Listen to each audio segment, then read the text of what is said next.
नमस्कार साथियों, editorial discussion में आपका स्वागत है। आज है 26 मई। अपन दो इश्यू डिस्कशन करेंगे। पहला है अभिव्यक्ति की स्वतंत्रता क्या है, जो अपना पॉलिटी के थर्ड पेपर में मौलिक अधिकार और कर्तव्य के बीच में दोनों के बारे में पढ़ेंगे, अच्छे से डिटेल पढ़ेंगे, ध्यान से सुनना।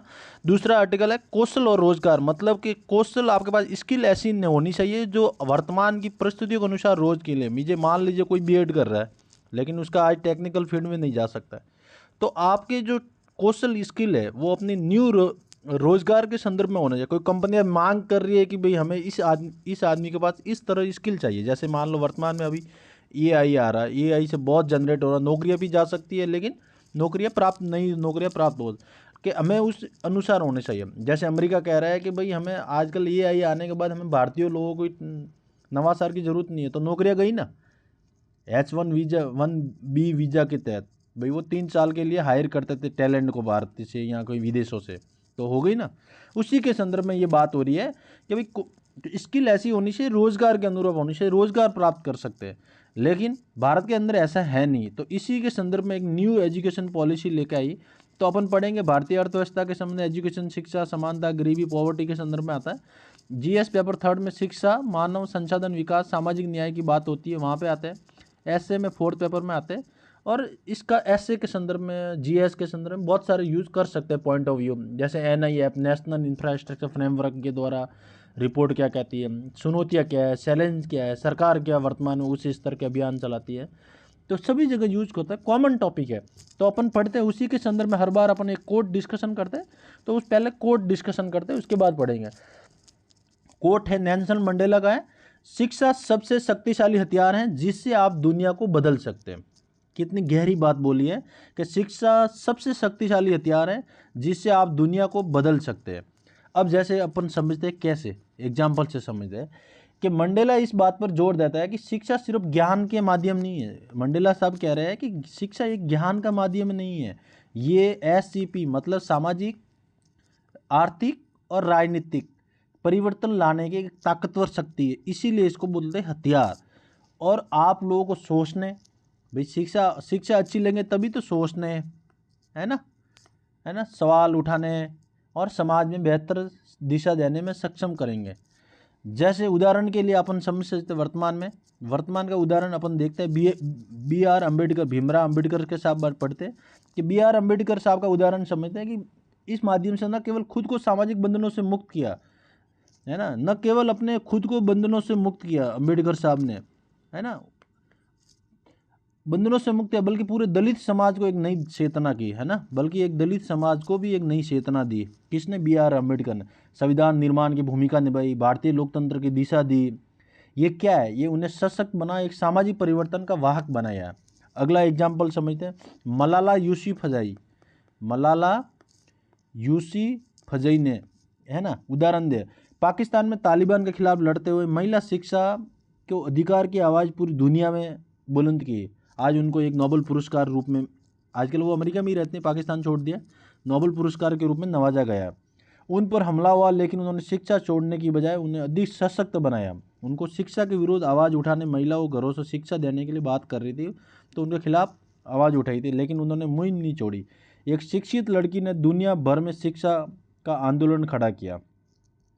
अब फिनलैंड का उदाहरण समझते हैं। एक तो मलाला यूसुफजई हो गए, बी आर अम्बेडकर साहब हो गए, दलित समाज को उत्थान की और महिला के उत्थान करने के लिए मलाला यूसुफजई। और फिनलैंड का उदाहरण समझे, क्या है? फिनलैंड, है ना, फिनलैंड का उदाहरण समझते हैं। फिनलैंड ने अपने देश में आर्थिक और सामाजिक, है ना, आर्थिक, सामाजिक और राजनीतिक रूप से शिक्षा केंद्रित नीतियों को बदल। जबकि एक देश छोटा सा है लेकिन क्या है, उसने एक ताकत बनाई, है ना, आगे बढ़ा, है, उसको एक केंद्रित बनाया, मॉडल पेश किया कि ज्ञान समाज में बदल सकता है। हरियाणा का एग्जाम्पल दो, पहले लैंगिक, वहाँ पे लिंगानुपात बहुत कम था, अब दिनों दिन सही हो रहा है। कारण बेटी बचाओ बेटी पढ़ाओ जैसे अभियान से हरियाणा जैसे राज्य में लिंगानुपात कम था, तो आज शिक्षा की जागरूकता धीरे धीरे लड़कियों के लिए एक सकारात्मक सोच पैदा की, स्कूलों और पंचायतों को भागीदार में बदलाव लाया, शिक्षा में सामाजिक दृष्टिकोण से बदलने की भूमिका निभाई। अब इसका कंक्लूजन क्या हुआ, निष्कर्ष क्या निकलेगा? निष्कर्ष यही निकला क्या भी, शिक्षा केवल कक्षा तक सीमित नहीं रहती, अदृश्य क्रांति का शस्त्र होता है जो समाज हर स्तर को प्रभावित करता है, जैसे विचार, व्यवहार, व्यवस्था तक। नेल्सन मंडेला कथन न सिर्फ एक प्रेरक है बल्कि एक सच्चाई है, इतिहास वर्तमान में संभावित बात करते हैं। देखो अपने एग्जाम्पल फिनलैंड का ले लिया है, बेटी बचाओ बेटी पढ़ाओ, हरियाणा को लैंगिक समाज में बढ़ावा देने में भूमिका निभाई है। और आपने क्या एग्जाम्पल दिया, BR अम्बेडकर को ले लिया, दलित समाज का उतार, महिला शिक्षा क्रांति भूमिका निभाई पाकिस्तान में तालिबान के खिलाफ, कौन था, मलाला यूसुफजई। तो इसी के संदर्भ में एक नेल्सन मंडेला साहब कहते हैं कि शिक्षा सबसे शक्तिशाली हथियार है जिससे आप दुनिया को बदल सकते हैं, है ना। तो उसी के संदर्भ में ये बात है। अब आगे चलते हैं अपन आर्टिकल 19 के संदर्भ में आया कि भाई अभी क्या हुआ, ये सरसा में इसलिए आया कि हरियाणा के जो अशोका यूनिवर्सिटी के जो अली खान हैं प्रोफेसर सब है वहाँ के, एक तो वहाँ, और एक है MP के विजय शाह नाम से कोई शायद मंत्री है, उन्होंने ये ऑपरेशन सिंदूर चलने के बाद है ना कुछ ऐसी कटाक्ष कर दी जिससे काफ़ी लोगों को बुरा लगा और दोनों के खिलाफ सुप्रीम कोर्ट में चले गए। तो सुप्रीम कोर्ट ने सख्त नाराज़गी जताई कि आपको अभिव्यक्ति है तो, लेकिन अभिव्यक्ति के आधार पे ये नहीं कि आपकी पाबंदियाँ नहीं है, पाबंदियाँ हैं हमारे संविधान के अंदर।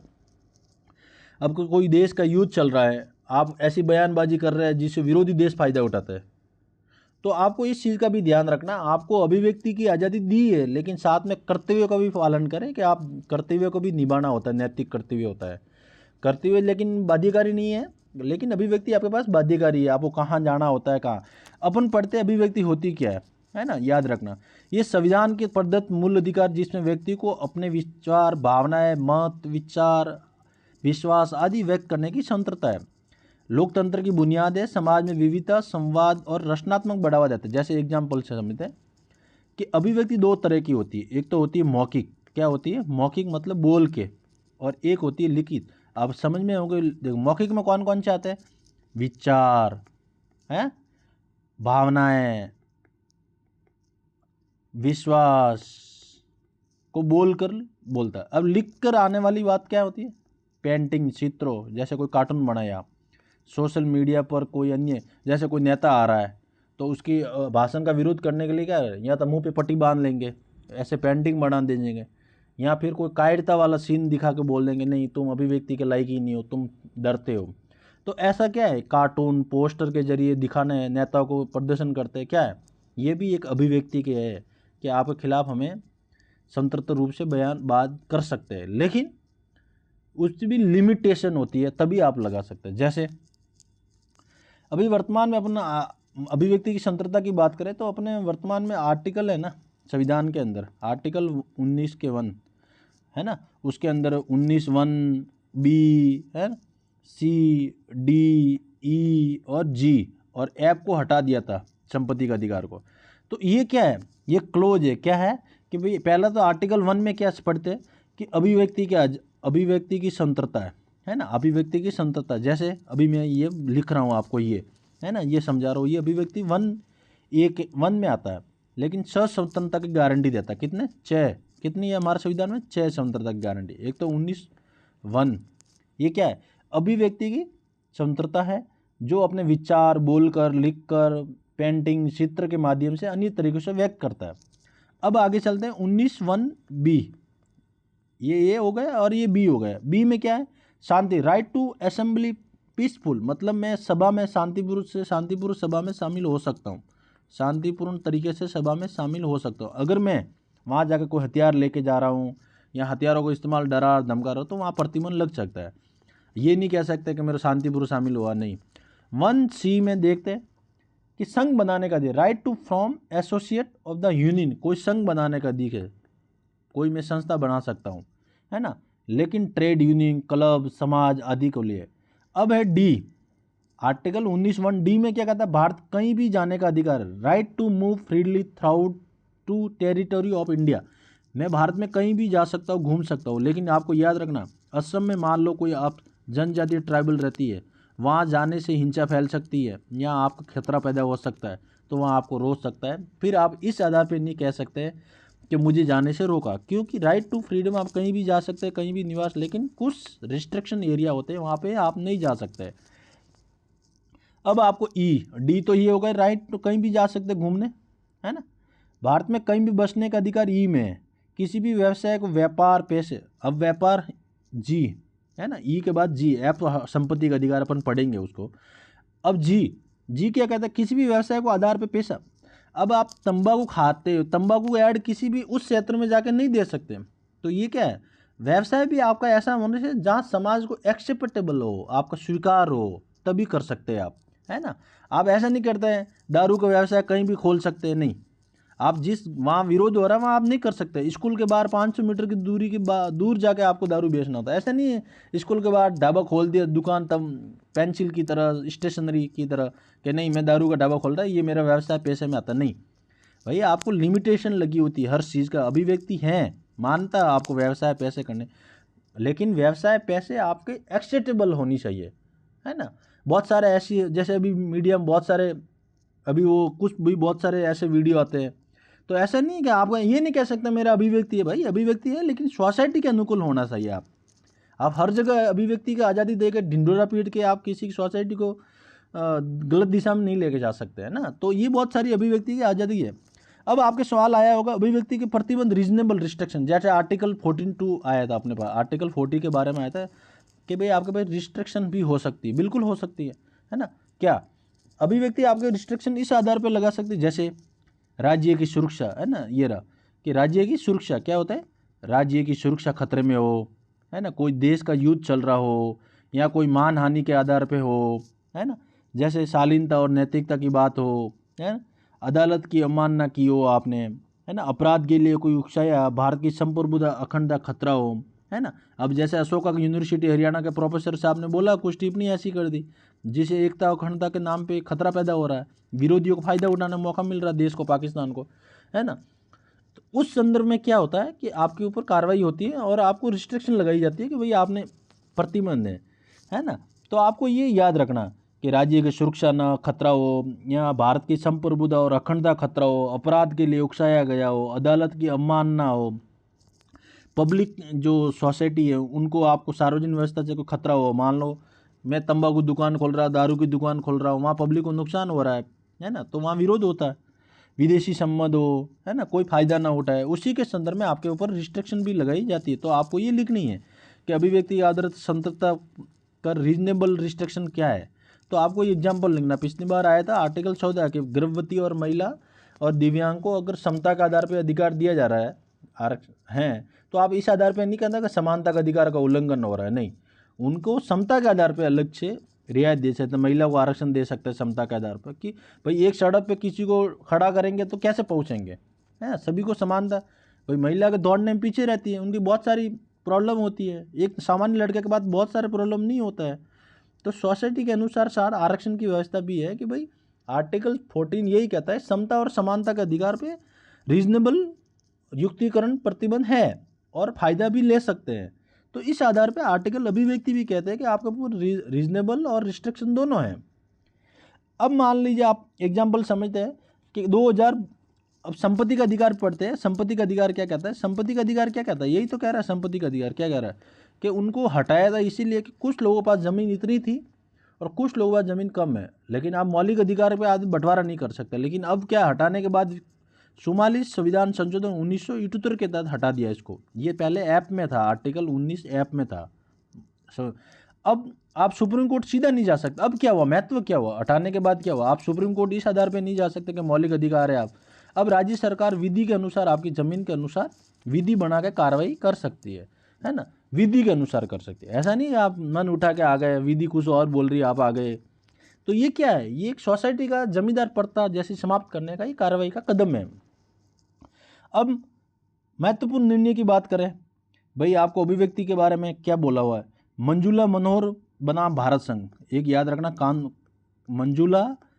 मंजूला मनोहर बनाम भारत संघ 2021 के तहत है। क्या है 2021 में क्या है, कोर्ट ने कहा कि नागरिकों को सरकार की नीतियों की आलोचना करने का अधिकार है जब तक वह हिंसा से प्रेरित ना हो। मतलब कहते हैं कि जैसे भाई आपको क्या है कि आलोचना सरकारी कर सकते हैं लेकिन हिंसा से प्रेरित है। अभी जैसे कुणाल कामरा ने ना अभी कुछ सरकार पे गाना गाया था, टिप्पणी की थी सर, तो लोगों ने कोर्ट जाके बोला था कि भाई अभिव्यक्ति, लेकिन सर उन्होंने बोला क्या इससे बात करने से हिंसा प्रेरित हो रही है कि नहीं, तो फिर आप कोर्ट नहीं आ सकते, है ना।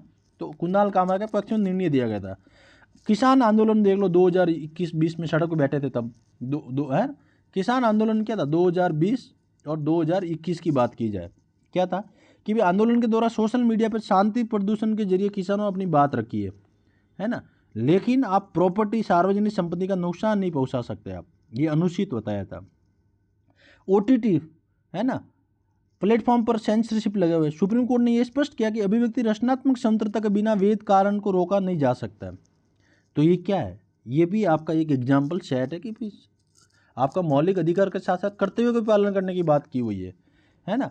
अब इसका दुरुपयोग कहाँ होता है, अभिव्यक्ति का दुरुपयोग कहाँ होता है ना, अभिव्यक्ति का दुरुपयोग कहाँ होता है, अभिव्यक्ति का राष्ट्रीय कर्तव्यों के बीच में संतुलन बनाया जाए तो उनका दुरुपयोग कहाँ होता है, नागरिकों कर्तव्य के साथ में। अभी इसका दुरुपयोग कहाँ होता है, अपन पढ़ते हैं इसको, यहीं पढ़ते हैं, शुरुआत में यहीं पढ़ते हैं। दुरुपयोग कहाँ होता है, एक तो हेट स्पीच है ना, घृणा स्पीच जैसी भाषण, जैसे प्रवीण तोगड़िया और वरुण गांधी जैसे मामलों में चुनाव आयोग ने संज्ञान लिया था कि भाई आपने हेट स्पीच दी है ना, क्या दिए, हेट स्पीच, याद रखना है ना, हेट स्पीच याद रखना, पहला पॉइंट। दूसरा पॉइंट, अफवाह फैलाना, फेक न्यूज़ के माध्यम से बहुत सारी हिंसा फैल जाती है, उनको भी रोकना होता है। उदाहरण जैसे महामारी कोविड-19 के अंदर बहुत सारी वैक्सीन और लॉकडाउन को लेकर अफवाह फैलाई गई थी, है ना। डिफर्मेशन मतलब मानहानि है ना, मानहानि यानी डिफर्मेशन, झूठे आरोपों के किसी प्रतिष्ठा को नुकसान पहुंचाना, है ना। अरुण जेटली बनाम अरविंद केजरीवाल का मानहानि, अश्लीलता का प्रसार, ऑब्सेंसिटी एक्सप्रेशन मतलब साहित्य है ना, सिनेमा मीडिया जरिए अश्लील सामग्री फैलाना। कोर्ट ने कहा कि अभिव्यक्ति स्वतंत्रता संस्कृति के शॉर्ट पहुंचाना। राष्ट्र विरोधी अभिव्यक्ति, एंटी नेशनल स्लोगेशन, देश की संप्रभुता एकता के विरुद्ध नारे विचार व्यक्त करना, है ना। ये क्या है, ये आपकी अभिव्यक्ति स्वतंत्रता का दुरुपयोग हो रहा है। फेक न्यूज़, हेट स्पीच, मानहानि, अश्लीलता का प्रसार, है ना, कोई बहुत सारे ऐसे वीडियो आप अपलोड कर रहे हैं, तो ये क्या है, अश्लीलता का प्रसार, राष्ट्र विरोधी अभिव्यक्ति, ये क्या है, ये आपका दुरुपयोग होता है। अब चलते हैं अपन कर्तव्य, अभिव्यक्ति के साथ साथ मौलिक अधिकार के साथ कर्तव्य पढ़ते। कर्तव्य क्या है, देखो कर्तव्य सबसे पहले बेसिक बात करते हैं। कर्तव्य एक नैतिक कानून जिम्मेदारी जिसका पालन हर नागरिक के समाज, राष्ट्र के मानवता और प्रति करना होता है ना। ये निभाना देश के अखंडता, सुरक्षा, विकास के लिए आवश्यक होता है। संविधान का पालन करना, राष्ट्र की एकता, अखंडता, सार्वजनिक संपत्ति सुरक्षा कर चुकाना जैसे अपने क्या है कर्तव्य है। अब कर्तव्य के संदर्भ में अपन बात करते हैं तो कर्तव्य होता है एक तो फोर्थ ए में है ना, किसमें, फोर्थ ए, भाग फोर्थ ए में है, पार्ट 4A में, कहाँ पे है, 51A में जोड़ा हुआ है। कब जोड़ा गया, 42वें संविधान संशोधन 1976 में स्वर्ण सिंह समिति के सिफारिश पर बढ़े, है ना, याद रखना ये। उस समय मौलिक कर्तव्य 10 थे। अब 86वें संविधान संशोधन के तहत 6 से 14 वर्ष के बच्चों के लिए शिक्षा कर्तव्य जोड़ा गया है ना, बच्चों को शिक्षा को दिलाना 2002 में जोड़ा। 86 संविधान, पहले शुरुआत में 1976 के अंदर 42 संविधान संशोधन हुआ था, उस समय मूल रूप से 10 थे। अब 86 संविधान संशोधन 2002 के तहत जोड़ा गया 6 से 14 वर्ष के बच्चों के लिए, है ना। तो ये क्या कर्तव्य है ना, आप याद रखेंगे। अब मौलिक कर्तव्य क्या क्या आता है ना, मौलिक कर्तव्य में क्या आता है, याद रखना ये बात, मौलिक कर्तव्य में आता क्या है। कर्तव्य की बात की जाए तो मौलिक कर्तव्य में आता है ना, मौलिक कर्तव्य में आता है, पहला है कि झंडा राष्ट्रगान का सम्मान करना। क्या करना, झंडा राष्ट्रगान का सम्मान करना, याद रखना ये बात, है ना, झंडा राष्ट्रगान का सम्मान करना, ये पहला पॉइंट। दूसरा है, टोटल 11 है तो अपन एक पढ़ते हैं, झंडा राष्ट्रगान का सम्मान करना, याद रखना, झंडे राष्ट्रगान का सम्मान करना। दूसरा है ना, स्वतंत्रता संग्राम आदर्शों को सम्मान करना। तीसरा, भारतीय एकता अखंडता की रक्षा करना, है ना। जैसे 7वां है, प्राकृतिक पर्यावरण रक्षा करना। क्या है, प्राकृतिक पर्यावरण की रक्षा करना, जैसे प्लास्टिक कम उपयोग करना, वृक्षारोपण करना, जल संरक्षण बढ़ावा देना, नदी सार्वजनिक स्थानों को स्वच्छ करना। अब 10वां 11 जैसे वैज्ञानिक सोच, 8वां क्या कहता है, वैज्ञानिक सोच, है ना, सार्वजनिक संपत्ति को रक्षा करना, 9th कहता है। 10वां क्या कहता है, उत्कृष्ट प्राप्त करने का प्रयास करना, कार्यस्थल पर ईमानदारी से बेहतर प्रदर्शन करना, मैं देश के लिए क्या कर सकता हूँ, मैं सोच रखना। बच्चों को शिक्षा दिलाना, 6 से 14 वर्ष के बच्चों को शिक्षा दिलाना, जैसे बच्चों को स्कूल भेजना, आस पड़ोस में कोई बच्चा स्कूल से वंचित हो उसको प्रेरित करना। शिक्षा के अधिकार RTE नम, राइट टू एजुकेशन अधिनियम की जानकारी के अनुसार, तो आपको ये जो स्वतंत्रता संग्राम के आदर्शों को सम्मान करना, झंडा के ध्वजा को सम्मान करना, है ना, पब्लिक प्रॉपर्टी का सम्मान करना, ये क्या है, सभी वर्गों के बीच में भाईचारा को बढ़ावा देना, महिला का सम्मान की रक्षा करना, प्राकृतिक पर्यावरण की रक्षा करना, वैज्ञानिक सोच और सुधारक प्रवृत्ति को बढ़ावा देना, उत्कृष्टता प्राप्त करने का प्रयास करना, छात्रों को अच्छा पढ़ना, कर्मयोगी बनाना है, बच्चों की शिक्षा को दिलाने की जैसी बातें करता है। क्या कहता है? ये ड्यूटी है, नहीं कर्तव्य की बात होती है। अब आगे चलते हैं कि भाई कर्तव्य में कौन कौन से शामिल नहीं है ना भाई, ये भी प्रश्न बनता है कौन से शामिल नहीं है। देखो इसका सबसे बड़ा कमी क्या है पता है, इनको कर्तव्य लागू करने में दिक्कत कहाँ आती है? एक तो ये दंडात्मक नहीं है, जैसे मौलिक अधिकार की तरह कि आपने गलत किया, कोई अश्लील वीडियो बनाया तो आपके खिलाफ कार्रवाई होगी। यहाँ पे ये ऐसा नहीं देखने को मिलता है। एक ये अधिकार केंद्रित शिक्षा नहीं है, मतलब अधिकार केंद्रित शिक्षा मतलब मौलिक कर्तव्यों, नैतिक और नागरिक मूल्यों पर जोर है। मानवाधिकार, उपभोक्ता अधिकार, सूचना का अधिकार जैसी चीज़ों को स्पष्ट रूप से शामिल नहीं है इसमें, है ना। कंज्यूमर कोर्ट जैसे अधिकार, जैसे है उपभोक्ता अधिकार, सूचना का अधिकार जैसे कोई स्पष्ट प्रावधान नहीं है। शासन, जवाबदेही, भ्रष्टाचार विरोध नहीं है। मौलिक कर्तव्य ये शामिल है कि कोई शासन भ्रष्टाचार विरोध जैसे कोई विरोध करे तो शासन पारदर्शी बनाने के भाग ले, ये ऐसा नहीं देखने को मिलता है। बच्चों में वृद्धजनों की देखभाल और सुरक्षा में कोई स्पष्ट उल्लेख नहीं है। बाल अधिकार, वृद्धजन, सीनियर सिटीजन देखभाल जैसे तकनीकी डिजिटल कर्तव्यों को अनुपस्थित होता है। एआई, सोशल मीडिया का जिम्मेदार नए युग को शामिल करना, ये क्या है? ये सब इसमें शामिल नहीं है, इसीलिए ये लागू करना बहुत कठिन। मौलिक अधिकार पे कानूनी लागू होता है, यहाँ पे कानून रूप से लागू नहीं होता है। जैसे माँ बाप की कोई सेवा नहीं कर रहा है, आप ये नहीं जा सकते सर ये मौलिक अधिकार, उसमें प्रावधान नहीं, ये कर्तव्य है। बड़े बुजुर्ग को सम्मान करना, आदर्श लोगों को फॉलो करना, है ना। तो इस तरह अब इसमें क्या जोड़ा जा सकता है? जैसे मान लो डिजिटल क्या है, डिजिटल जिम्मेदारी को जोड़ना चाहिए, क्योंकि फेक न्यूज़ ना फैलाए, डाटा की सुरक्षा ना करे, है ना। ये पर्यावरण न्याय, कार्बन फुटप्रिंट को कम करना, प्रदूषण को, है ना। संविधान की मूल भावना का पालन करना, साइबर अपराधों के विरुद्ध जागरूकता करना। अब नवीन अपराधों के गतिविधियों को तरह देख के क्या है, इनको भी शामिल कर देना चाहिए। डिजिटल जिम्मेदारी, पर्यावरण न्याय, संविधान की मूल भावना के पालन करना, साइबर अपराधों के विरुद्ध, है ना, लोकतांत्रिक भागीदारी जैसे वोट देना, नीति निर्माण भाग लेना, ये क्या है? ये मौलिक कर्तव्यों में शामिल कर देना चाहिए। आर्टिकल यही कह रहा है। अब आगे चलते हैं। अभिव्यक्ति और स्वतंत्रता राष्ट्र कर्तव्यों में संतुलन बहुत जरूरी है। देखो मैंने बोला ना, अगर किसान आंदोलन शांतिपूर्ण से कोई सोशल मीडिया पे अभिव्यक्ति की आज़ादी की बात कर रहा है तब तो ठीक है, लेकिन किसान आंदोलन में बहुत सारे प्रॉपर्टी का नुकसान हुआ तो ये हुआ ना, कर्तव्य का आपका उल्लंघन किया। कर्तव्य क्या कहती है? कर्तव्य यही कहती है पब्लिक प्रॉपर्टी को आपको सुरक्षित रखना, ये आपकी जिम्मेदारी है। स्वतंत्रता दुरुपयोग, देश की सुरक्षा, एकता, शांति बनाए रखना खतरा है। नागरिकों को अपने अधिकारों के साथ साथ कर्तव्यों को भी पालन करना चाहिए, है ना, संतुलन बनाए रखना, तभी आपका दोनों को पक्ष में निर्णय लेना आसान हो जाता है। संतुलित लोकतंत्र, राष्ट्रीय हितों दोनों को सुरक्षित करना चाहिए।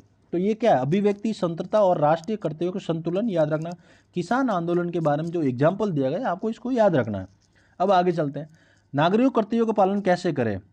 संविधान का सम्मान करे, कानून की पालना करे, सार्वजनिक संपत्ति की कर्तव्यों की रक्षा करे, सामाजिक सौहार्द की बनाए रखे, भाईचारा, है ना, राष्ट्र हित में सकारात्मक भूमिका निभाए। ऐसा नहीं कि राष्ट्र हित में आप सकारात्मक भूमिका नहीं निभाए और बोल रहे कर्तव्य का पालन नहीं है। अरे भाई करना चाहिए अपन को, है ना। संविधान का सम्मान करे, कानून का पालन करे, सामाजिक संपत्ति की रक्षा करे, ये क्या अपना ही है प्रॉपर्टी, सामाजिक सौहार्द बनाए, भाईचारा बढ़ावा दे, राष्ट्र हित में सकारात्मक भूमिका को निभाना चाहिए। अब निष्कर्ष की बात करें तो स्वतंत्रता लोकतंत्र की आत्मा लेकिन असीमित नहीं है। राष्ट्रीय कर्तव्यों का पालन करें, हम सशक्त, सुरक्षित और समृद्ध समाज बना सकते हैं। अब आगे चलते हैं अपन कौशल रोजगार के संदर्भ में, जो आर्टिकल आया है उसी के संदर्भ में। देखो भारत के कौशल रोजगार के अनुसार बात ये होती है कि भाई जो अपन स्किल ले रहे हैं, एजुकेशन पॉलिसी उसके अनुसार अपनी स्किल तैयार नहीं होती, जिसकी वजह से अपन बेरोजगार रह रहे हैं। जैसे अब एआई का जनरेट आ रहा है, लेकिन अभी उसके अनुसार कितने प्रतिशत लोग तैयार हो रहे हैं? नहीं हो रहे। क्यों? कि अपने पहली बात तो इंफ्रास्ट्रक्चर भी नहीं है, दूसरी बात है गवर्नमेंट खुद अपनी फैसिलिटी नहीं बढ़ाते, तो निजी लोग कहाँ से बढ़ाएंगे, प्राइवेट लोग। दूसरी बात है चीन जैसे, अमेरिका जैसे पूरी जीडीपी का 6% शिक्षा पे खर्च हो रहा है, यहाँ पे तो 4% ही खर्च हो रहा है। तो कहने का मतलब है कि समस्या एक आदमी से नहीं होता है, समस्या सिस्टम ऊपर से लेकर नीचे तक है। अब मान लो बजट खर्च कर रहे हैं, शहरों में शिक्षा को बहुत ज़्यादा बढ़ावा दिया जा रहा है, टेक्नोलॉजी है, लाइब्रेरी है। आज भी गाँव में चले जाओ, 12वीं की क्लास में साइंस की फैकल्टी तो चलो, वहाँ साइंस का कोर्स भी नहीं मिलता है कि भाई 10वीं के बाद में कोई साइंस लेना चाहे नहीं ले पा रहा। क्यों? गाँव में सुविधा नहीं है, गाँव में बजट भी असमानता हो रहा है, शहरों में ज़्यादा खर्च होता है, वहाँ वहाँ पे लेबोरेटरी नहीं है, हैं, टेक्निकल नहीं है, डिजिटल नहीं है, वाईफाई नहीं है। तो आपको यही कह रहा है कि भाई कौशल बढ़ाने के साथ साथ रोज़गार तो बढ़ाओ, लेकिन आपको स्किल भी तैयार करनी होगी, है ना, तभी आप कहाँ। और स्किल तैयार कब होगी? जब आपको डिजिटल इंफ्रास्ट्रक्चर मिलेगा, है ना, जब आपका बजट अच्छा खर्च करते तो गाँव में बजट पहुँचेगा, तो वहाँ साइंस टेक्नोलॉजी को बढ़ावा मिलेगा, है ना, साइंस फैकल्टी मिलेगी, है, साइंस के लिए स्कूल मिलेगी। और 10वीं के बाद तो स्कूलों में साइंस आर्ट्स के अलावा कुछ मिल ही भी नहीं रहा है स्कूलों में, ग्रामीण में। तो बेटा कहाँ टेक्नोलॉजी, कहाँ विज्ञान प्रगति उन्नति होता है। तो आपको बोलता है कि आपकी बेसिक इंफ्रास्ट्रक्चर नींव है, अगर आपकी नींव ही कमज़ोर है तो आप आगे कैसे बढ़ोगे। उसी के संदर्भ में ये कह रहा है कि आपका बजट है ना बढ़ावा देना चाहिए। और उसी के संदर्भ में न्यू एजुकेशन पॉलिसी लेकर आए कि बच्चों को इस आधार पर तैयार करो, आने वाले जनरेशन को इस आधार पर तैयार करो जो डिमांड है, मांग हो, सप्लाई हो, है ना, उसी के अनुसार। जैसे एआई की मांग बढ़ रही है तो अब एआई के इंफ्रास्ट्रक्चर तैयार होना चाहिए, है ना। कंप्यूटर डिजिटल की मांग बढ़ रही है तो कंप्यूटर डिजिटल। आज भी बहुत सारे लोगों को कंप्यूटर स्टार्ट करना ही नहीं आता है, कारण क्योंकि सरकार के द्वारा कमियां रही हुई है, निजी इंफ्रास्ट्रक्चर बढ़ावा नहीं दिया गया, वोट बैंक के आधार पे अभी तक सिस्टम को एजुकेशन में बढ़ावा नहीं है। उसी के संदर्भ में ये आर्टिकल आ रहा है। न्यू एजुकेशन पॉलिसी लाने का मकसद क्या है? यही तो मकसद है, उस स्तर कौशल को विकास रोजगार के अनुसार हो, जो बच्चे की मांग हो वर्तमान में उसी के अनुसार रोजगार तैयार करें, और वही लेकर आया न्यू एजुकेशन पॉलिसी। अभी तक वर्तमान में 3 एजुकेशन पॉलिसी आई है, आपको याद रखना। कितनी? पहली कब आई थी? पहली आई थी 1968, दूसरी आई थी 1986, तीसरी आई थी 2020 में, जो अभी कस्तूरी रंगन को साहब लेके आए, और हाल ही में शायद डेथ हो गई है, ऐसा न्यूज़ में आया था। अब 1968 में इंदिरा गांधी के टाइम में आई थी, जो कोठारी आयोग था। क्या था? कोठारी आयोग। उस समय जब आई थे ना 1968 कोठारी आयोग के टाइम में, तब जब मूल उद्देश्य क्या था? इक्वल एजुकेशन अपॉर्चुनिटी, मतलब समान शैक्षिक अवसर को बढ़ावा देना, समान शिक्षा उपलब्ध कराना, चाहे वर्ग, जाति, लिंग पे कोई भी हो। उस समय भी 3 फार्मूला आया था, लेकिन विरोध होने के बाद में वो संतुलित रूप से लागू नहीं हुआ, हिंदी, अंग्रेजी और क्षेत्रीय भाषा। अब आलोचना क्यों हुई कोठारी आयोग की उस समय? आलोचना इसलिए हुई, नीति का कारण ये बहुत कमज़ोर है, भाषा नीति को लेकर उत्तर और दक्षिणी भारत में मतभेद बहुत बड़ा है। तो इसी के संदर्भ में ये आया। अब आगे चलते हैं कि इसके बाद फिर आलोचना सुधारने के लिए क्या लेकर आए? वो लेकर आए नीति अपन क्या लेकर आए? 1986। कब लेकर आए? 1986 में राष्ट्रीय शिक्षा नीति, राजीव गांधी के टाइम में, जो कंप्यूटर क्रांतिकारी बोलते हैं इसको। उस समय नरसिंह राव सरकार की सरकार थी 1986 के लिए। अब महिला शिक्षा पर जोर दिया गया, इसमें जो महिला शिक्षा पे जोर दिया, जबकि वहाँ पे महिला शिक्षा पे जोर नहीं था। कहाँ पर? 1968 के अंदर कोठारी आयोग के समय। शिक्षा के बिना महिला का सशक्तिकरण संभव नहीं, इसलिए। और साक्षरता को बढ़ावा, व्यावसायिक लिटरेसी और वोकेशनल कोर्स भी अवेलेबल था उस समय, है ना। उसी के संदर्भ में बढ़ावा देने एक कदम और आ गया है, वो है न्यू एजुकेशन पॉलिसी। क्या इस समय आलोचना हो रही थी? हाल ही अत्यधिक केंद्रीकरण था, राज्यों की भूमिका इसमें ज़्यादा पार्टिसिपेट भाग नहीं लिया था। जैसे आज वर्तमान में विरोधी दल जो सरकार है, न्यू एजुकेशन पॉलिसी कई बार तर्क देते हैं कि भाई हमारे पास इंफ्रास्ट्रक्चर नहीं है, आप थोप रहे हो, है ना। न्यू एजुकेशन पॉलिसी टेक्नोलॉजी पे ज़्यादा ध्यान दिया है, तो वो उस तरह के इंफ्रास्ट्रक्चर होना चाहिए। वास्तविक ज़मीनी परिवर्तन नहीं देखने को मिला, इसलिए इसको न्यू एजुकेशन पॉलिसी लेकर आए, वो है 2020। अब 2020 के बारे में पढ़ते हैं कि भाई इसके अंदर कौन कौन से बिंदु हैं, तो आपको ध्यान से सुनना है ना। कौन कौन से बिंदु है न्यू एजुकेशन पॉलिसी के अंदर? देखो, पहला 5+3+3+, यही है ना फॉर्मूला। क्या है बताओ, क्या फॉर्मूला है? आप पढ़ रहे होंगे, 5+3+3+4। अब मतलब क्या है इसका? कि प्राइमरी शिक्षा। क्या मतलब है? प्राइमरी शिक्षा, है ना। इसका फॉर्मूला क्या पढ़ा आपने? प्राइमरी शिक्षा। फिर उसके बाद बताओ, उसके बाद क्या पढ़ा आपने?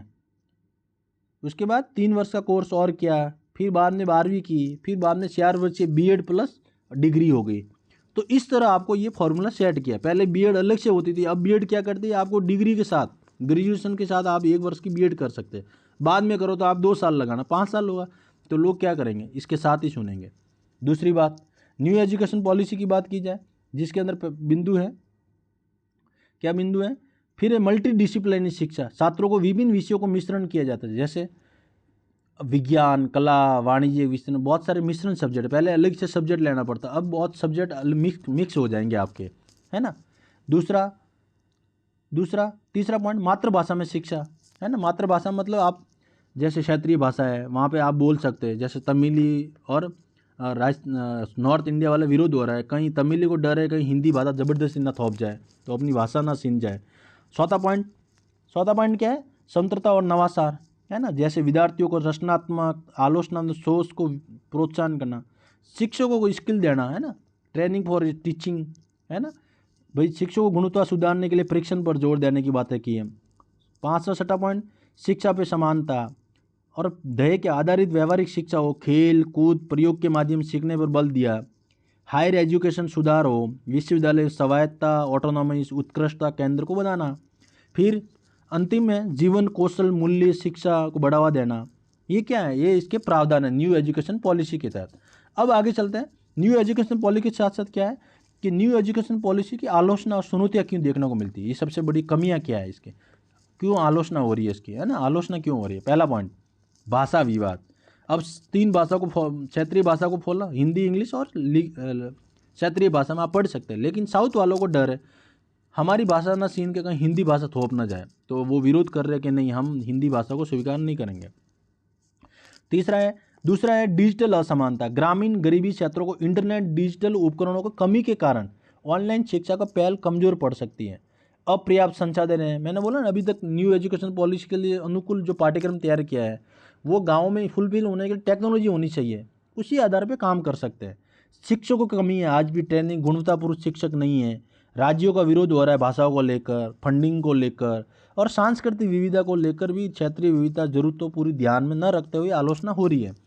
अब आगे चलते हैं कि भाई मुख्य बिंदु ये आपने पढ़ लिया, कौशल आधारित शिक्षा, है ना, जो इसके अनुसार टेक्नोलॉजी तैयार होना चाहिए, मतलब ये कह रहे हैं कौशल के आधारित शिक्षा आपके रोजगार तैयार होने से। एकेडमी जो मांग कर रही है, जैसे कोई भी कंपनी है माइक्रोसॉफ्ट की, वो कह रही है एआई के अनुसार हमें इतने बंदे चाहिए। अब आपके पास इसके अनुसार न्यू एजुकेशन पॉलिसी के तहत आपके पास 50 जो ट्रेनर है वो इसी आधार पे काम करना चाहिए। डिजिटल शिक्षा को बढ़ावा देना चाहिए, online course, e learning platform, digital course. लेकिन दूसरी तरफ समझिए कि गांव में आज भी 2G है, वाईफाई है नहीं, तो कहाँ से ये शिक्षा मिल पाएगी। अगला, इंटरप्रेन्योरशिप के अनुसार होना चाहिए, स्टार्टअप इनोवेशन स्वरोजगार युवाओं के लिए प्रेरित करता है। लेकिन रोजगार के लिए नए क्षेत्र IT health care data analysis होना चाहिए, ग्रीन जॉब्स, है ना। लेकिन दूसरी तरफ ये है कि रोजगार आप इसके अनुसार तो कर रहे हैं, लेकिन विश्वविद्यालयों में आज भी इस तरह व्यवस्था नहीं है, महाविद्यालयों में भी नहीं है, तो आपको जनरेशन इस तरह लाने के लिए कई समय लगेगा। तो इससे बेहतर है कि आप फंडिंग को बढ़ाओ, फंड बढ़ाएंगे तो आप इन गाँव में महाविद्यालयों में ब्लॉक स्तर पे, है ना, तो इसमें डिजिटल इंफ्रास्ट्रक्चर तैयार होगा।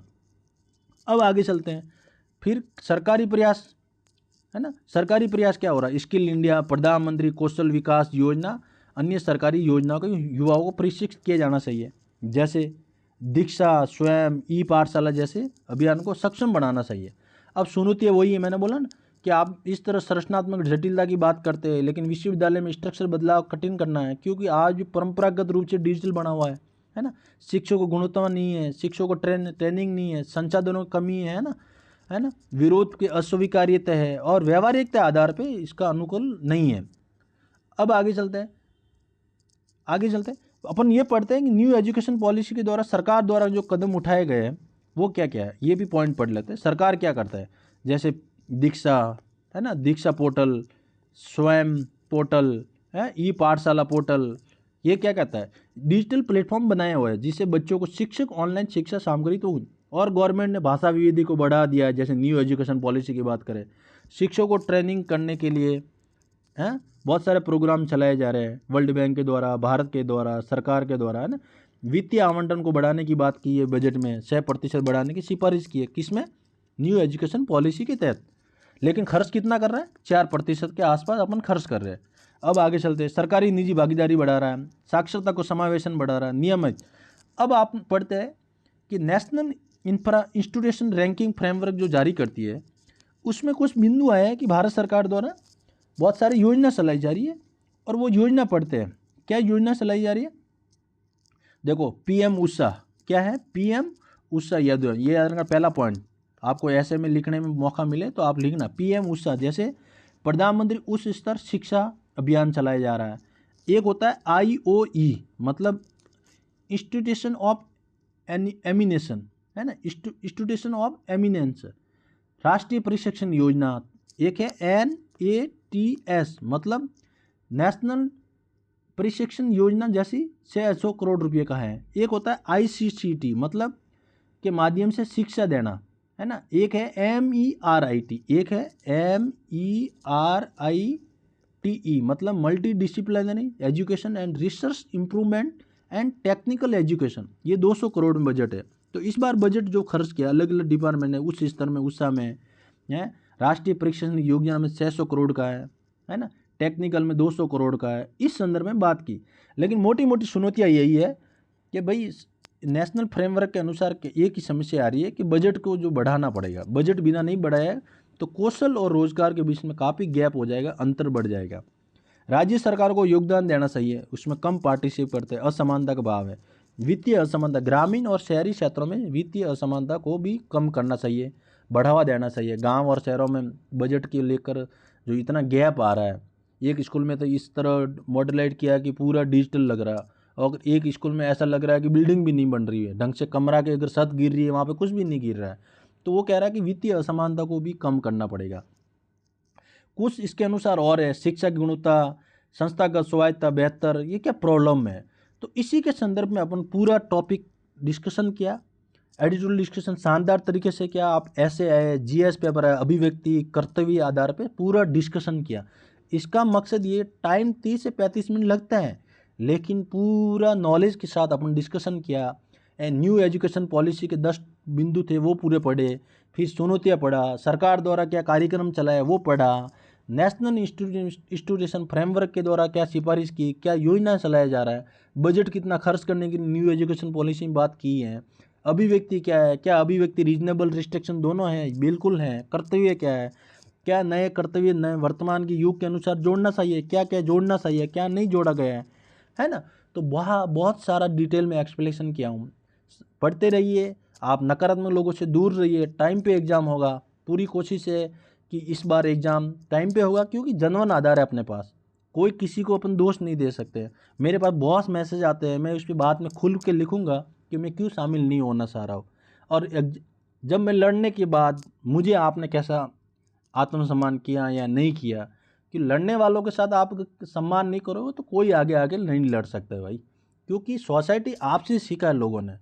तो मेरा इतना ही कहना है, मैं बाद में बताया जाएगा कि भी मैं क्यों शामिल नहीं हो रहा हूँ। मैसेज करने से हेक्टिक, मेरे पास बहुत शेड्यूल, बहुत टाइम ही कम है पहली बात तो, और कोई भी लड़ रहा है ना, शायद कैसा भी हो, असमताओं के बाद भी लड़के दिखाया। बहुत सारे लोग सड़कों में मिलते हैं, मेरा सिलेक्शन हुआ, अच्छा लगा, वो बहुत सारे ऐसी फील करवाता है कि वाकई में उसको उस समय ज़रूरत थी।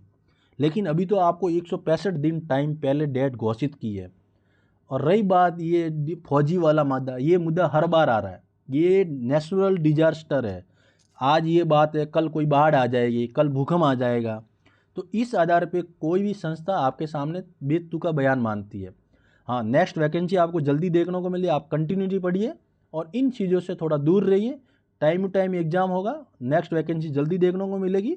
हाँ, आपको अगर तैयारी नहीं हो रही तो आपको लड़ने के लिए 6 महीने पहले आवाज़ लड़नी चाहिए। आप लास्ट में आके लड़ते हो ना, तो इस तरह मैं साथ में नहीं आता हूँ, इसमें सभी खराब होती है। कि आपके पास अगर बौद्धिक क्षमता होती तो आप 6 महीने पहले लड़ते।